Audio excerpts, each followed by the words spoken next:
مسجد کا ایک کونا ہمیشہ صاف رہتا تھا۔ آخر کون صاف کرتا تھا؟ اس کہانی کا اینڈ آپ کو سوچنے پر مجبور کر دے گا۔ شہر میں ایک مسجد تھی جہاں روز بہت لوگ آتے تھے، لیکن مسجد کا ایک کونا ہمیشہ صاف رہتا۔ نہ کوئی پوچھتا، نہ کوئی دیکھتا کہ کون صاف کرتا ہے۔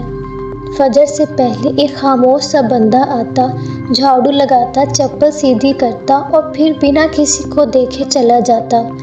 اسی شہر میں ایک اور شخص تھا۔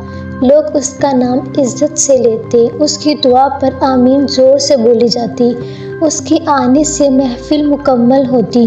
ایک رات مسجد کے امام نے بیان میں کہا، اللہ کے ہاں رتبہ کام نہیں آتا، وہاں صرف نیت پوچھی جاتی ہے۔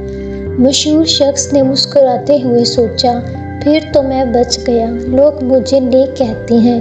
اور اسی وقت مسجد کے باہر وہ خاموش بندہ وضو کر رہا تھا اور دل ہی دل میں کہہ رہا تھا، یا اللہ، میری عبادت کم ہے مگر تو جانتا ہے میں یہ سب تیرے لیے کرتا ہوں۔ اسی رات شہر میں ایک عجیب بات ہوئی۔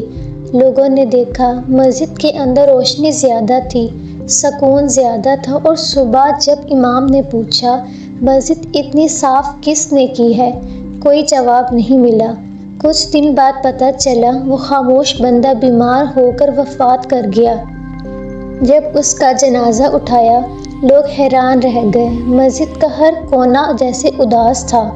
اس رات امام نے خواب دیکھا، فرشتے اس خاموش بندے کو عزت کے ساتھ لے جا رہے ہیں۔ اس نے صرف نیت دکھائی۔ صبح امام رو رہے تھے اور مسجد میں صرف ایک جملہ بولا، اللہ نے رتبہ نہیں دیکھا، اللہ نے صرف نیت دیکھی۔